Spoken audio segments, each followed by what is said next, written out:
او مونږ تقریبا 3 میاشتې نه زیات کېږي چې دلته پریس کلب مخې ته اسلام آباد پریس کلب ته دلته ناست یو او دا ټول افغان مهاجرین دي. دا هغه افغان مهاجرین دي طالبانو چې کوم وخت طالبان افغانستان ته راغی، دوی پاکستان ته مهاجر شو، خپل کورونه یې پرېښوده، ټول راغلي دلته لمر کې، باران کې، طوفانونو کې شپه ورځ دلته پرته دي. مشکلات بہت ډېر زیات ورته مشکلات شته او تقریبا دلته مونږ د 2000 فامیلي څخه زیاتو اسلام آباد پریس کلب مخې ته د کومه ورځې نه چې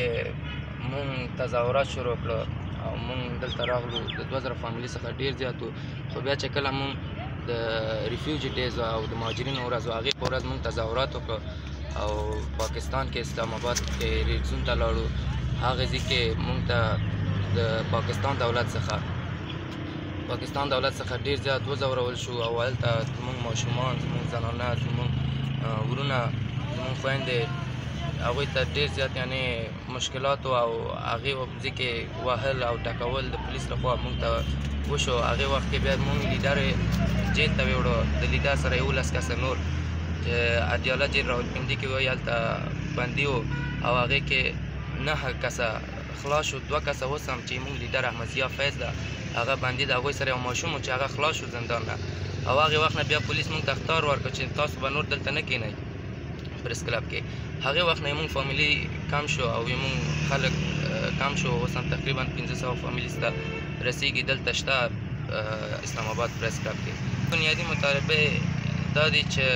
مونږ بنیادي مطالبه UN خلاف کې ده، ځکه چې دوی وایي چې حقوق بشر ده او انسانیت ده او بشر دوست ده او دا ده او هغه ده. تاسو راشئ دلته وګورئ، ماشومان دي، باران دی، لمر دی، هر څه کې هر مشکلات یعنې ډېر زیات دی. نو دا کومه سي انساني حقوق دی چې دا افغانانو لپاره ورکړل شوی ده. هر ځای کې افغانان یعنې ډېر زیات ځورول کېږي او که تاسو دلته وګورئ مثلا باران کې چې شي یا دې ګرمي کې چې 45 درجو څخه لوړ ده، دا افغانان دلته پراته دي. د ورځې موږ تقریبا 30 کسه 15 کسه ماشومان دي، زنانه دي، دوی هسپتال ته ځي، دوی مریضېږي. تر اوسه پورې 3 میاشتې شو چې موږ دلته ناست یو، هېڅوک یې موږ اواز نه ده اورېدلی او موږ د حقوق بشر څخه، موږ د UN څخه، موږ د کوم سازمانونه چې په دې رأس کې دي، موږ دوی نه غواړو چې موږ خبرې واوري او دا افغانانو سره مرسته وشي او دوی دغې مشکلات څخه چې دي ووځي او رهایي وکړي. پاکستان دولت مونږ ته داسې یعنې مونږ سره مخکې مرستې کولې یا چې چیک کړې ده، مونږ پاکستان دولت څخه خوشحال یو. خو دا ده چې دا زموږ لیډر او دا لیډر سره چې یو کس یو تنده زموږ دلته مونږ سره د کمپ کې ده د سید منور کاظمي په نوم، دوی جرم څه ده، دوی ګناه څه ده چې تاسو دا جیل کې اچولې ده او دوی بندي ده. د هغه ماشوم چې مور یې ژړلو، د هغه ګناه څه و چې تاسو هغه 21 ورځې جیل کې اچولی و او هغه هم د ضمانت په توګه خلاص شوی د جیل نه. مونږ دا غواړو چې مونږ لیډر او هغه زموږ یو تن چې جیل کې ده هغوی د منځ څخه رها شي او بېرته مونږ سره یوځای شي او د سازمان ملل څخه او نور